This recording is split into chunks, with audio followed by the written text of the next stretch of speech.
Good morning, Grace Point. We are so glad you're with us. So bummed that we couldn't be in person at Carter Lawrence today because of the weather, but so glad you're here. This is a really, really important Sunday for us as a community. It's the 10th anniversary, actually, yesterday was, but we're celebrating that on January 11th, 2015, we announced that we were a fully inclusive and affirming community of our LGBTQ plus siblings. And so we're going to celebrate that today. I'm going to have a conversation with our founding pastor, Stan Mitchell, in just a second. But before that, you're going to hear a short clip of the sermon he gave that day, announcing that Grace Point was fully inclusive and affirming. And then you'll get to hear that conversation with us talking about sort of that whole experience. So thanks for being here. We're thrilled you've joined us. Here we go.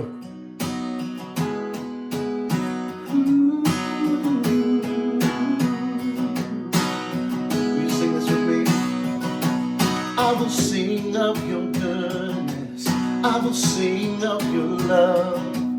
Though the seasons come quickly, you have always been there. Though the night may get darker, though the waiting seems long, you have always been faithful to remind me of your love. You are good. In the morning I'll sing, you are good. And in the evening I'll sing, you are good. You are good to me, yeah. You have always been patient, you have always been kind. You're consistent through the ages, oh what a friend of mine. So I'll remind my soul to bless you, standing firm upon your truth, knowing you cannot be shaken, 'cause I've seen what you can do, yes. You are good. In the morning I'll sing, you are good. In the evening I'll sing, you are good.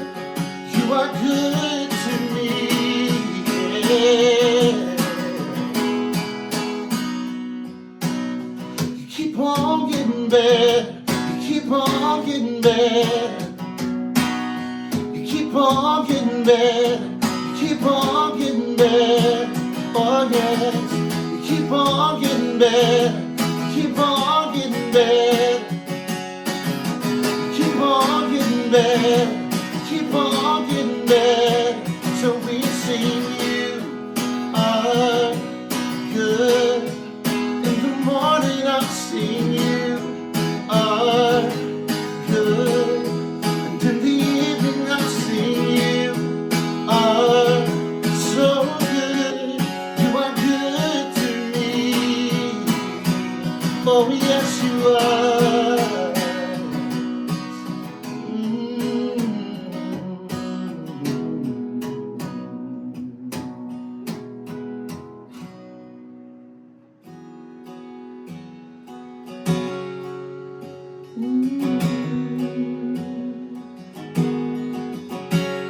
When I doubt what I used to believe, and I drown in my anxieties,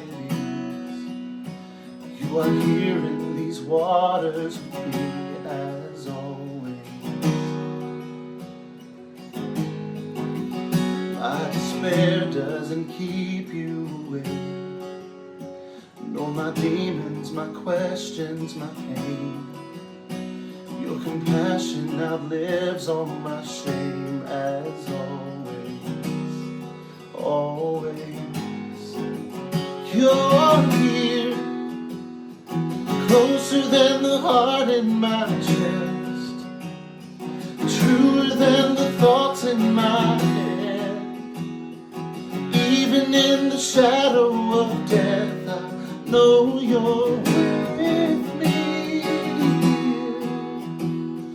Catching my tears in your hands, lifting my head when I can, redeeming in seconds the life I thought I wasted.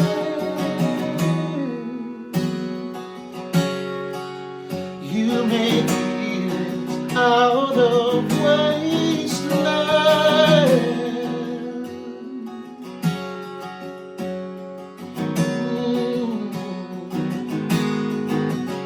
When the others have left, you remain through the highs and the lows just the same. 'Cause your kindness outlasts and outweighs as always. You are here, closer than the heart in my chest, truer than the thoughts in my head. Even in the shadow of death, I know you're with me right here, catching my tears in your hands, lifting my head when I can't, redeeming in seconds the life I thought was wasted. You make Edens out of wasteland. Whoa.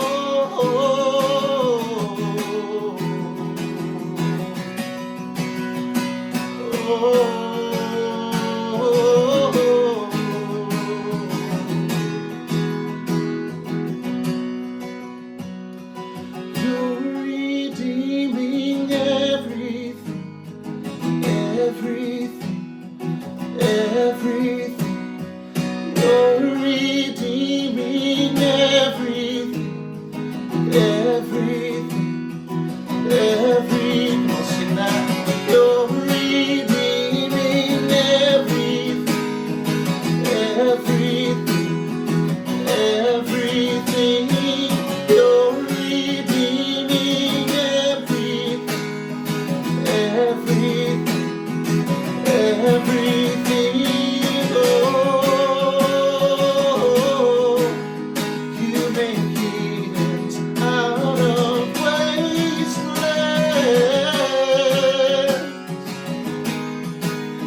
You make Edens out of wasteland. Whoa.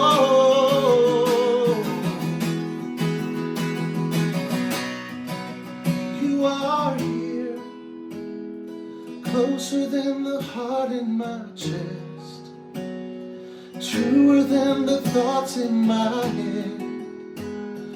Even in the shadow of death, I know you're with me right here, catching my tears in your hands, lifting my head when I can't, redeeming in seconds the years I thought I wasted. You make Edens out of wastelands.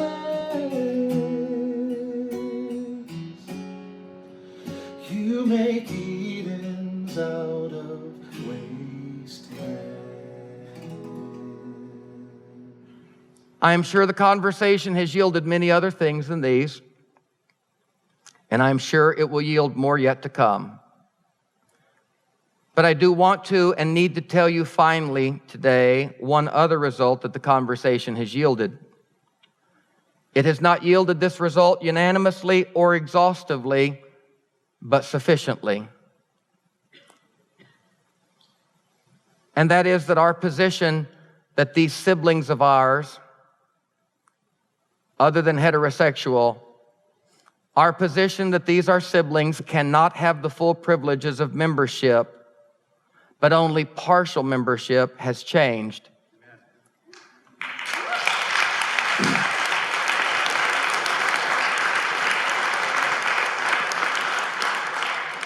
And as loudly as I hear the claps of hands, I hear even more loudly the hands that are not clapping, and I love you. And you love me. And you are no hater. I know you too well. Full privileges are extended now to you with the same expectations of faithfulness, sobriety, holiness, wholeness, fidelity, godliness, skill, and willingness that is expected of all. Full membership means being able to serve in leadership and give all of your gifts and to receive all the sacraments, not only communion and baptism, but child dedication and marriage. And I implore you, whether you ever worship here again, or whether you come back next week happier than you've ever been, when all else fails, love never fails. You are mine and I am yours. And inclusion means that we can live together in agreement and disagreement. But if this stretches you to the point of having to compromise your soul and you do need to separate, I would be a hypocrite to say I don't understand that.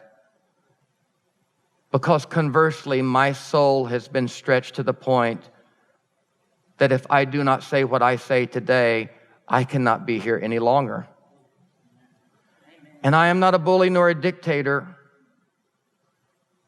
I have felt this way for many, many years. But I love the body of Christ. I believe in the body of Christ. And as a shepherd, God has called me to this place.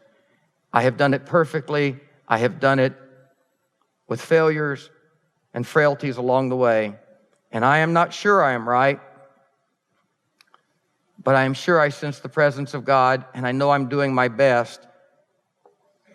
And I believe before God Almighty, to this we have been called, and here we stand. And if, dear Barnabas, we can go together, then let's proclaim the gospel. If, dear Barnabas, here we separate, Godspeed. Godspeed.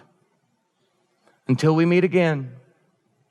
Because no one knows, dear brothers and sisters, what our journeys will do.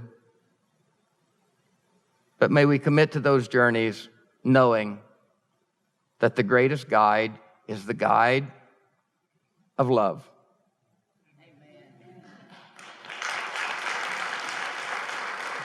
Well, good morning, Grace Point. It is great to be with you today. As we speak, we're online only, and it's snowing, and really, really, really sad that we weren't able to be in person together. But this is a really important day in the history of Grace Point. I'm thrilled today to have my dear friend and our founding pastor, Stan Mitchell, with me. Welcome, Stan. Thanks, Josh. So this day, actually yesterday, on January 11th, 2025 was the 10-year anniversary of a moment in our church's history. And I think it's fair to say, Stan, that it's not just a moment in our church's, but it's a moment in history that has shaped a lot of things, both for Grace Point and for other communities who have seen and responded to what Grace Point's done. And that is announcing that Grace Point is a fully affirming and inclusive community of our LGBTQ plus siblings. Stan, I met you around this time. It was late 2014 when we met because I was stalking Brian McLaren and he was at Grace Point. And I'll never forget this weekend because I text you on Sunday night, the 11th of January, and said, I'm going to be off next weekend. I'm going to come to Grace Point. And you said, well, let me call you real quick. So could you just talk a little bit about, I know Grace Point had been in a process, years long, 2.5, 3 years long process of talking about LGBTQ affirming, becoming LGBTQ affirming or not. Can you just talk about what that time was like for you and for the community? Well, it was a difficult time for sure, but it was also an invigorating time. We had in 2012, summer of 2012, we had been, as a church, semi-outed by one of our members to the press as, I think the quote was, gay friendly, which is really, looking back all these years later, is kind of a burdensome term, and it's a patronizing term. But in that it created a furor around us. That weekend, Westboro Baptist decided to come and picket us. And Time Magazine and others were calling us because an evangelical church here in the epicenter of the Bible Belt talking about inclusion at that time was a pretty big deal, or at least newsworthy. And I just remember the bigger furor for us wasn't what was happening outside. I mean, it was incendiary that Westboro Baptist would come and picket you. But the bigger issue was when one of our members said this to the press, and the press began posting that, our congregation itself went into a bit of a dilemma, because at that point we realized, as really a burgeoning post-evangelical church, we had people all over the board on this issue. And so I was really focused on internally on our boards and amongst our elders and on our staff and in our congregation and in our Sunday school classes and book clubs. People were saying to one another, "Did you hear what was said about Grace Point?" And the response was either, "Yes, isn't that great?" or "What Grace Point are they talking about?" And so, long story short, I went to our elders at the time and said, "This is not an issue that we're going to be able to evade." And I was pretty clear to our leaders at that time that I myself was personally inclusive, that I had crossed that bridge, but I understood how tender an issue it was for the church, especially all those years ago. And I asked the congregation and our leadership if they would just entertain a period of discernment on the issue. So that, Josh, that was summer of 2012. So 10 years ago was January of 2015. So suffice to say, we went through a 2.5 year period. That period of discernment probably cost us 1,000 members, and our budget was reduced probably by a third during that time, as our congregation was truly in book clubs and sermons and Sunday schools and elders meetings and coffees and dinners and support groups and life groups. We were really wrestling with this issue, and we knew whichever way we went, we were going to lose a lot of people that Yeah. we loved. It was very similar in Morgantown, because the way we got put on the spot, it was a couple months after Grace Point. We announced that we were having Brian McLaren come speak. And then people who had never heard of Brian McLaren before in the wider community started looking him up and realizing, oh, and so then the questions started. Does this Right, mean you agree with? Yeah, and actually, it does. right, And that is just such that moment when you now, the thing maybe that you've known deep inside for a long time, or for a while, like where you are, but then I think a lot of pastors felt that. Was it June of 15 when right, the SCOTUS decision for marriage equality came down? Like, right. this increasingly is becoming an issue we can't skate around and avoid. Um, Yeah, and, and and Morgantown, as well as Grace Point, I think was in a similar situation. We were not a typical evangelical church. We were churches that had been very committed for a decade or so to the questions and to reading people like Rohr and McLaren and Barbara Brown Taylor. So we were evangelical folk that were beginning to feel the sensibilities of more mainline liberal theology, but it was scary, and we all really enjoyed that process of being churches full of book clubs, that were reading these books but not having to make definitive decisions. right. But with Obergefell and the decision on marriage, you and I both knew that our congregations had been wonderful places for LGBTQ people to come compared to other evangelical spaces. But Sure. now those people that we really loved were going to be asking us to marry them and dedicate and baptize their children, and on and on and on. And so there was just no avoiding it. Yeah. And this is around the time that Church Clarity, I mean, it was a little after this, but Church Clarity, Hmm. Right, that came around, and they were saying clarity's reasonable. People being able to know where their church stands on this really, really important issue. It's not right, unreasonable for people to ask, like, where are you? And it actually shouldn't take a coffee with the pastor, right, because that's usually when you know the answer, when they're like, hey, is your church affirming? Let's get coffee. right, right. Right. Yeah. I went back and watched the sermon you gave, which was part of an Epiphany series because Hmm. the season we're in now is Epiphany. And I remember when you got to the end of the sermon and you sort of said, "This has been how it's been for a while. We've given partial membership. We've allowed, baptism and communion, but not marriage and child dedication. We've allowed attendance and tithing, but not service and leadership." And it felt like when you said, and I can't remember exactly how you said it, but it was sort of like that position has changed. And in that moment, it looked like you both you had like a ton of bricks taken off your back, and then a whole other Man. other set put on you at the same. It was like relief, and like now we're going to have to. There's real implications for what we're, and you could see it in front of you. I mean, I could watch you watching the community at the time, and you could see that not everybody. Lots of people were with you, but there were others who weren't. And I know that just had to be such a powerful, difficult, even moment. Yeah, I was watching my best friends in the world Yeah. applauding with tears running down their face, and my other best friends in the world sitting with tears running down their face. And I knew the implications of both postures. Yeah. And I also knew, and you and I have talked about this, but one of the dilemmas is in that process, that has been spoken of in so many different ways: disorientation, deconstruction, just spiritual maturation. At some point, you and I came to the point on full inclusion for our LGBTQ brothers and sisters. We came to the point where not including them fully was intellectually untenable. Mhm. And we felt it was biblically irresponsible. And as long as we were there was a lot of sympathy and a lot of capacity to take take the process as, slowly and carefully for all of these people we were trying to bring along. But you and I both came to a point, looking in the eyes of these people, that it went a step further. Yeah. I wrote this to a minister friend of mine this morning. These words, I said, it went from being intellectually untenable and biblically irresponsible to morally reprehensible Yeah. and impossible for us to continue to do. It was no longer this theological issue that was debatable.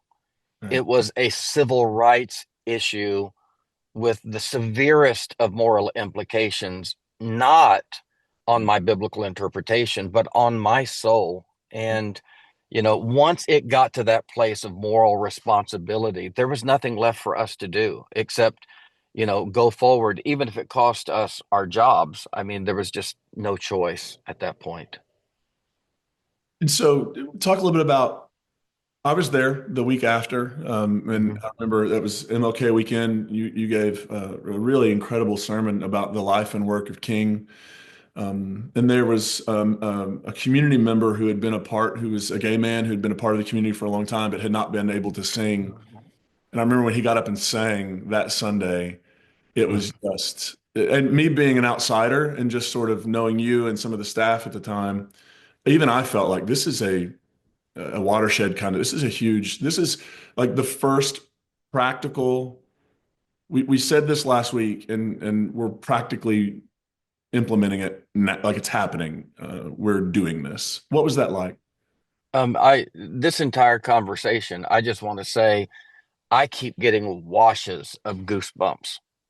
And I haven't felt around this 10th anniversary thing. I haven't felt this till now. Still, you've started talking, but you bringing it all back up is just rushing tears and a lot of emotions for me. I That day watching Antonio sing, who's still a dear friend of mine, that was the moment I remember thinking this was right, no matter what the cost.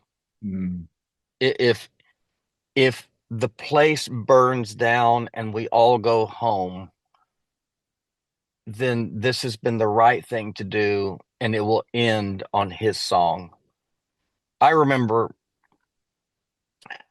it was maybe 2 years before when we first began the process, and I was preaching an imploring sermon, and I was beseeching the congregation, and I said a couple of highly emotional things, speaking to the pain that queer people felt in our congregations. And Antonio, the one that you're talking about, who sang that day all those years before, in the fray of those emotions, he did something. And he is such a wonderful, brilliant, refined human being.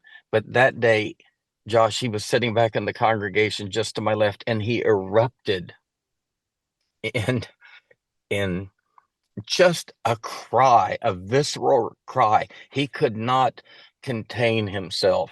Yeah. And I remember our congregation was stunned, and some of the people who were on the other side of the issue, they didn't know what to do. But I remember watching as I just stopped the sermon and people walked over to him and he dissolved. And those moments, I mean, he's been one of the central figures, and that's the point.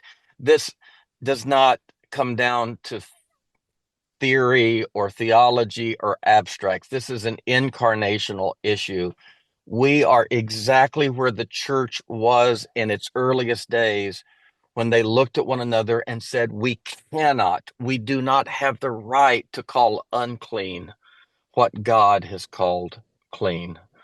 And yeah, that song, that person, that human being was a big part of the process for me.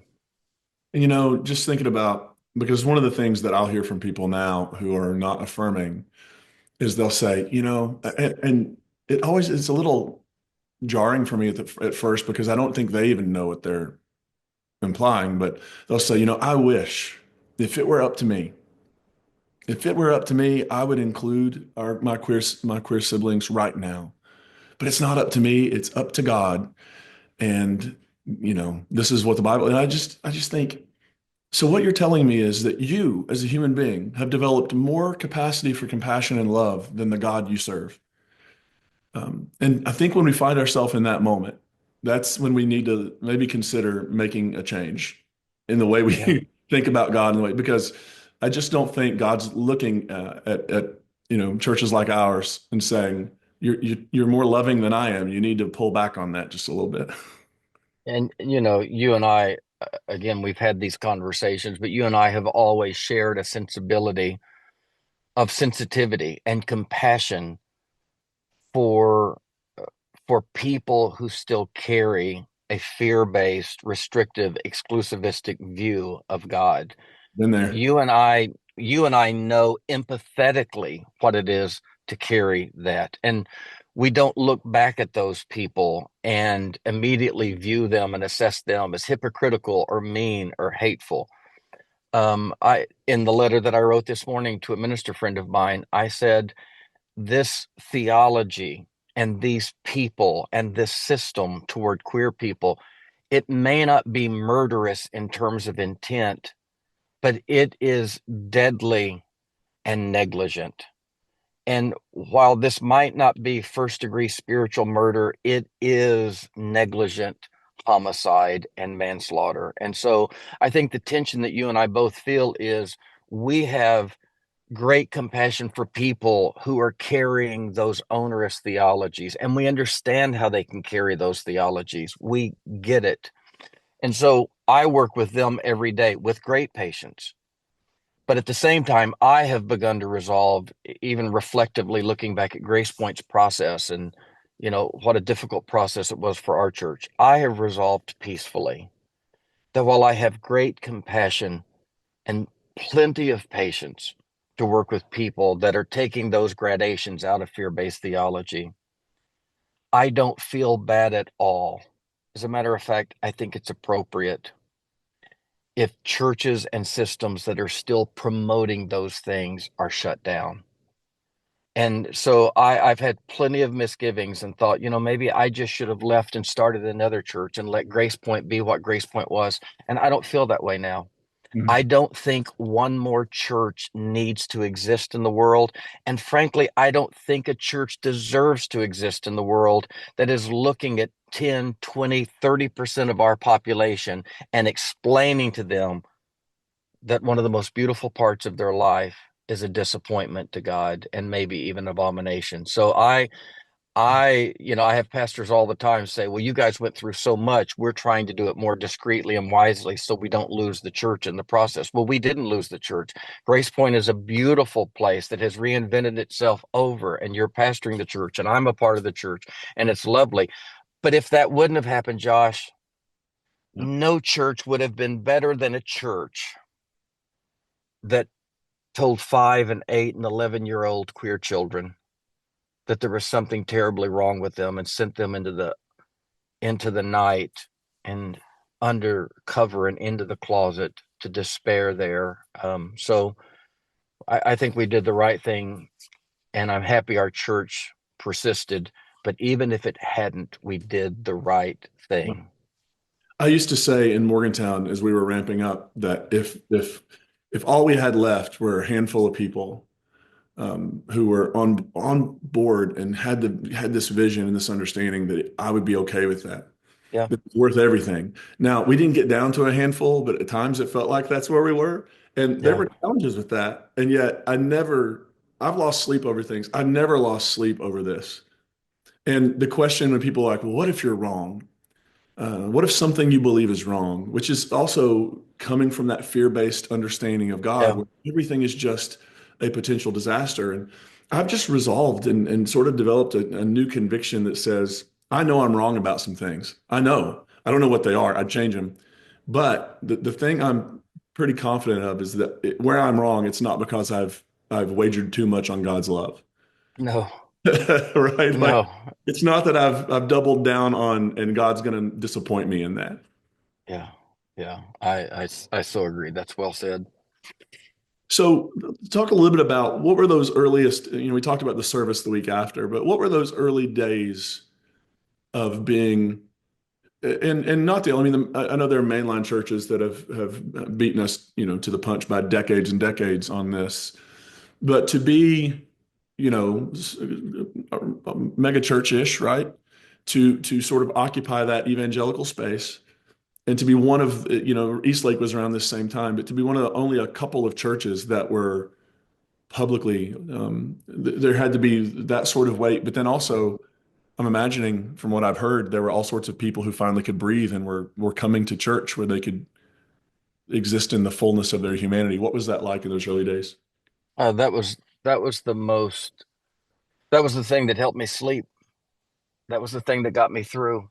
Again, you know, uh, going from an almost $2 million budget almost overnight to a $500,000 budget, and watching hundreds and thousands of people walk away, and these aren't just abstract people; these are your best friends in the world. Um, Watching that was an incredibly depressing thing. I don't know how else to say it. It was incredibly depressing, almost to the point of despair at times. Almost every time I would come to that place of despair and just think I couldn't breathe because of the grief. Some queer kid, some gay couple, some closeted minister would slip into one of our pews, sit in our congregation, and Aaron Edwards, our friend from California, young Assembly of God pastor who had been defrocked by coming out, flew across the country without even knowing us or us her, just to walk down front and look at me with glassy eyes and say thank you. Mm. I mean, I I just I just remember that quote from Frederick Buechner's Godric: "What's lost is nothing compared to what's found, and all the death that ever were, if it were pulled together, could scarcely fill a cup set next to the river of life that now runs in me." Yeah, And good. those stories just they got me through. And when I would, you know, all of those stories didn't negate the grief, but I would continually tell myself, not in a snarky way, but truly a rational way, my friends who have left have plenty of places to go. Yeah. When say early 2017 in Morgantown, some folks who had been around a long time had pulled together a meeting that I wasn't invited to figure out how to get the church back, right?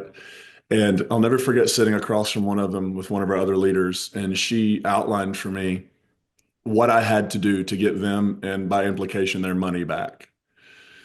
And I just looked at her and said, there are 60 some other churches in this very tiny little county where you can get every one of those. And I have a room of people on Sunday mornings who have nowhere else to go. So if you're telling me I have to pick between you and them, I'm going to pick them every time. And it doesn't mean I don't care about you, but it means here we go. This is where we're headed.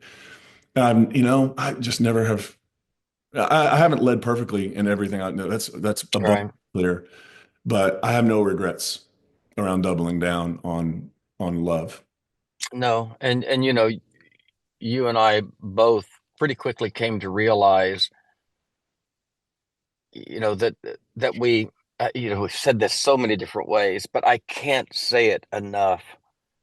There's no space in this for self-congratulation. Right.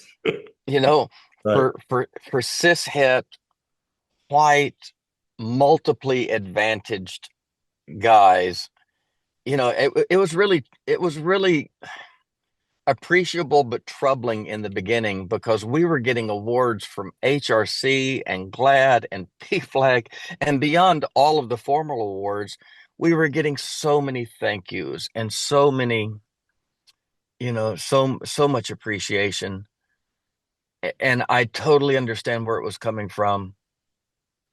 But man, I just remember little by little as it set in, oh my God, these people have suffered so long that they are expressing immense gratitude because we have stopped torturing them.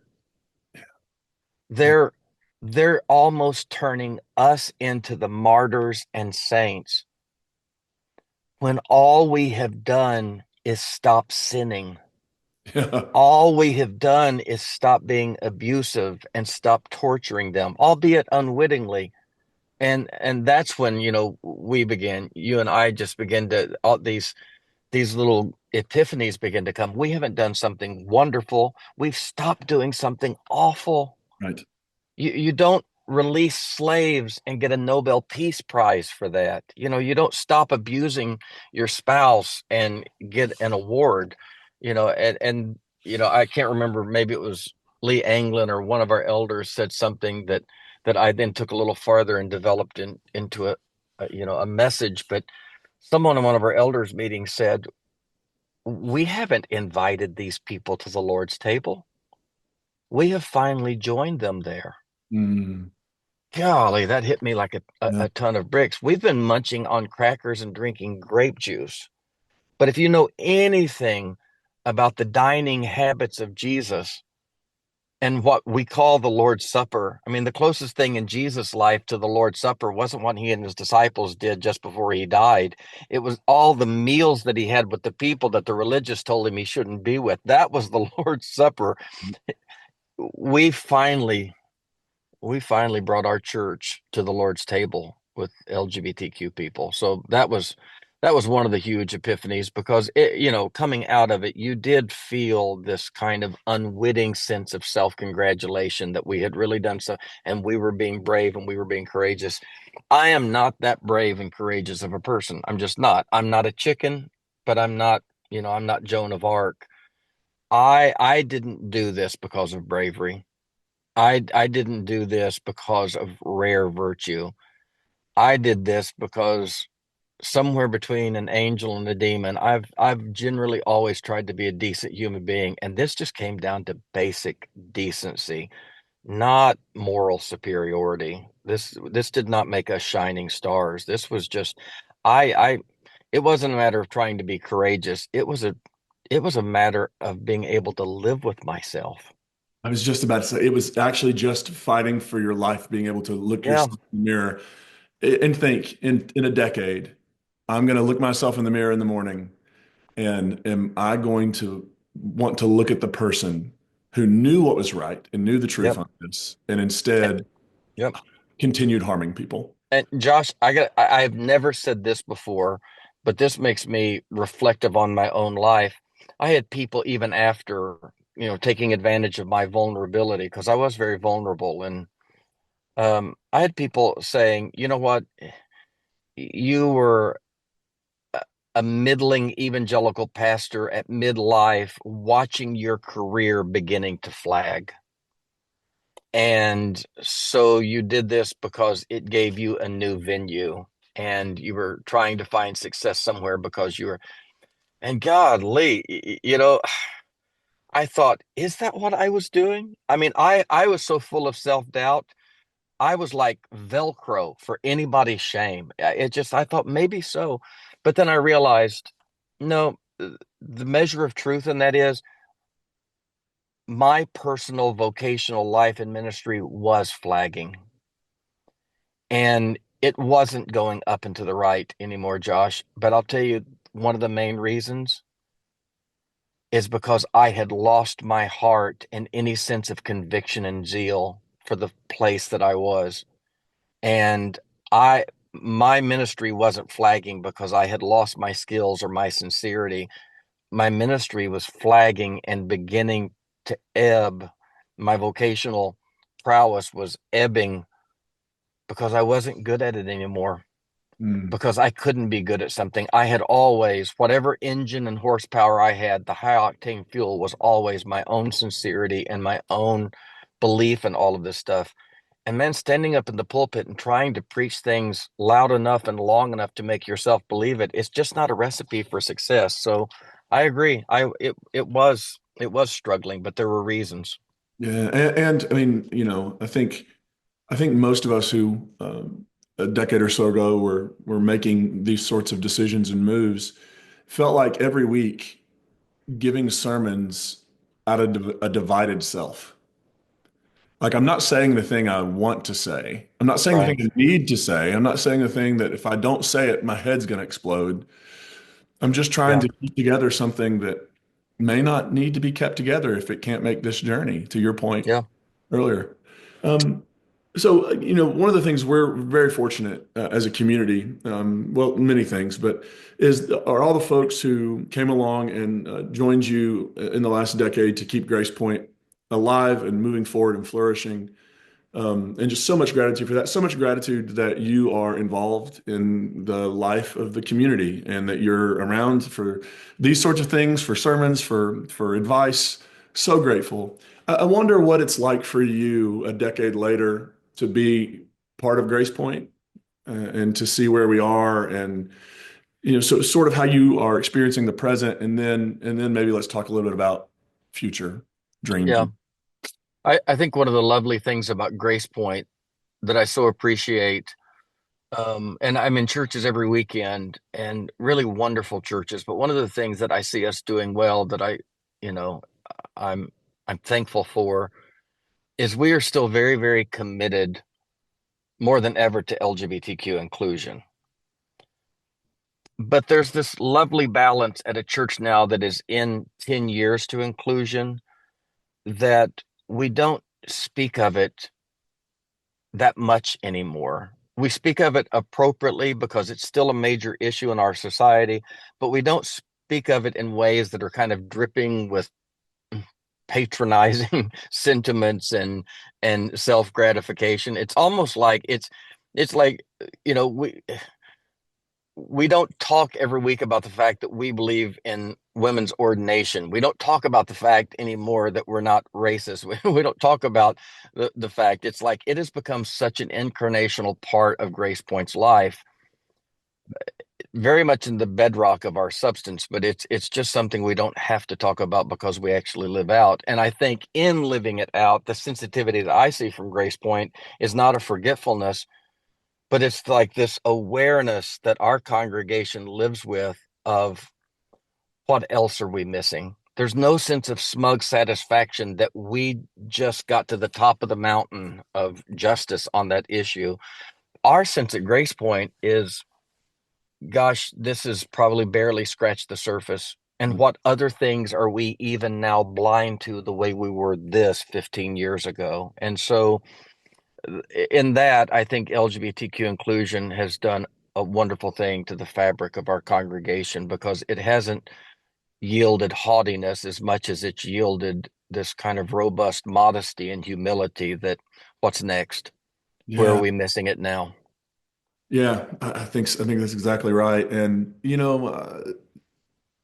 being at Grace Point every week, there's this thing that still happens and it often happens around Pride or something like that, when somebody finds us and they come for the first time. Right. And I remember my first Pride at Grace Point. It was Sunday morning.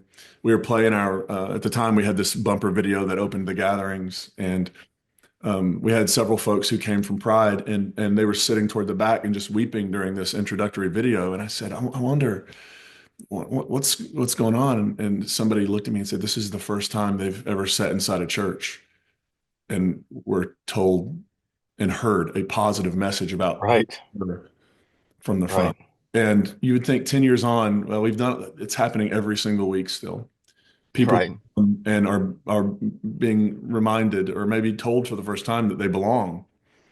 Um, and I think that is, being an affirming congregation has become our, who we are. That's part, to your point, it's part of the fabric of who we are. Um, and I just think about all that good work that's still in front of us to keep living out of this way of being in the world. Yeah. Yeah. So much to do. So much to do. So much to do. And I'm hopeful that in another decade, come back around and celebrate 20 years, and maybe we'll be thinking about, and the thing I know we'll be doing is we'll still be asking the same question you just did, which is what's next? Yeah. I say all of the time that the centerpiece of, I think, the progressive nature of the Christian church, which I would rather talk about the progressive nature of the Christian church than progressive Christianity, because it just, you and I both know every time we do that, it just feels like one more splinter of Christianity that's acting like we've got it right. And the reality is there shouldn't be a tension between traditional Christianity and progressive Christianity, because the tradition of Christianity is progressive in nature. And I think our history, and one that we've lived out at Grace Point, some by some mad grace, is Christianity is incarnational. And we are ever and always having incarnational experiences that we do not have to pick over our tradition, nor do we have to dispel because of our tradition, but they are incarnational experiences like the life of Jesus himself that drive us back to our sacred text and tradition, asking ourselves the question, have we read this text and tradition most faithfully today? And Christian history is a long history of periodic epiphanous moments where the church has been captured in their hearts and said to themselves, oh my God, how have we missed this? How have we been so wrong? Yeah. And repented and shifted. And I think that is not a one-time thing. That is a spirit that we live out. And I do trust that it's at the foundation of our congregation. Yeah, that reminds me of somebody whose work both impacted both of us, Phyllis Tickle, Yeah. about the 500-year rummage sale. Every 500 years, Christianity has a rummage sale and decides to get rid of some things and to maybe keep some things and embrace some Right. things. I think everybody probably feels like they're in that era, but it Yep. really does feel like we're in that era where we're trying to decide what does the future of this look like, and how do we leave behind a more just and generous faith? And Yep. I, for one, am so grateful for the work you've done to be a part of that, the work you've done at Grace Point, and for your leadership bringing us to where we absolutely needed to be in this. Well, I'm thrilled to be still a part. Being pastor emeritus of a congregation like ours is so gratifying, because I still get to be involved pastorally and extend our work out to all the churches and all the people that I work with. So thanks for honoring me and being intentional about letting me be a part, because it's easy for old pastors and founding pastors, either to cast long shadows over the congregation or disappear. And this congregation has not allowed me to do either of those, but I still just feel like a loving part of the congregation. Well, it's a beautiful thing, Stan. Thank you so Yep. much. Grace Point. Thanks, Josh. Thank you for being the community you are. We love you. Grace and peace.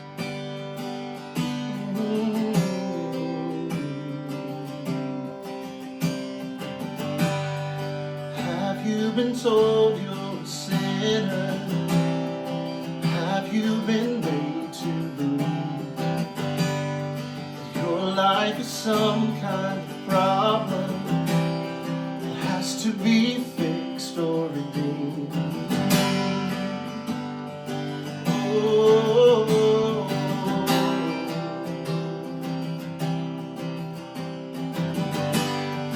you can come out of your hiding, lift up your beautiful face. It's safe to take off the disguises. Whoever you are is more than okay. You are not a mistake. You are beloved. You are enough. You are accepted. Yes, you are loved. No separation. There's no divide. Perfect creation. Fully alive. You are God's glory. You are holy.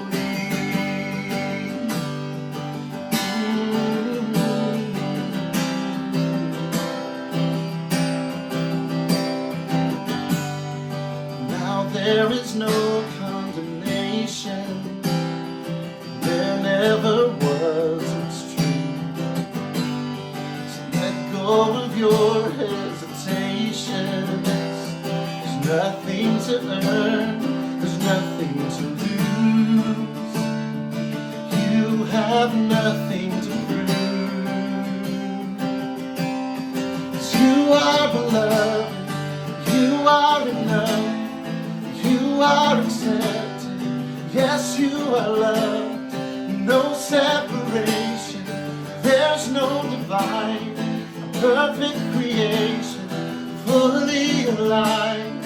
You are God's glory. You are holy.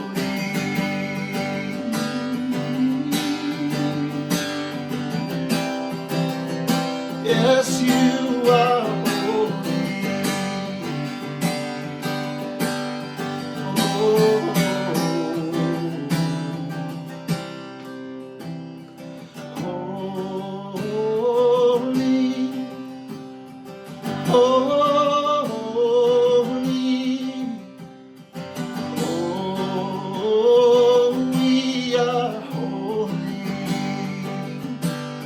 Sing that with me. Sing holy.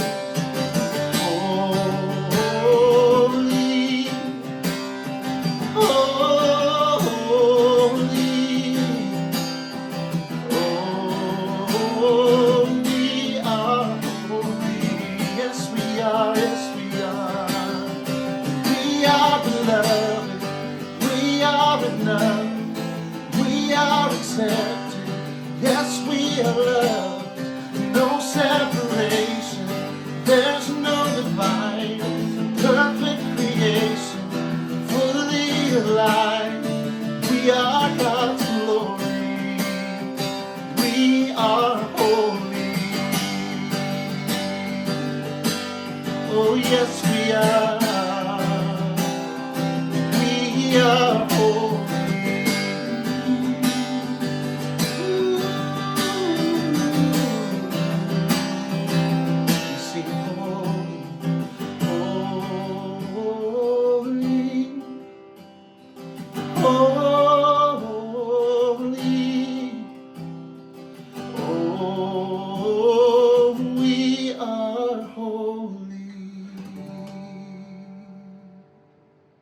Y'all, thank you so much for being here with us today, Grace Point, as we celebrate 10 years as a fully affirming and inclusive community of our LGBTQ plus siblings. A couple things to think about as we're wrapping up the gathering here today. Number one is if you would like to support our work, there should be a QR code on the screen here that you can scan and you can give. The work we do here only happens because of your generosity, both with your resources and your time and your energy. So thank you for those of you who support us and support this work on a regular basis. We are so grateful.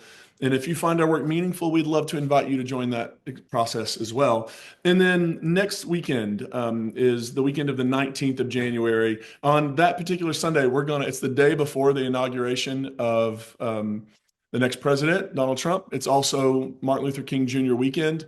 And so I'm going to do a sermon next weekend about inaugural addresses and what they mean. And I'm going to talk a little bit about my hopes and my vision for Grace Point. So I hope you'll join us for that.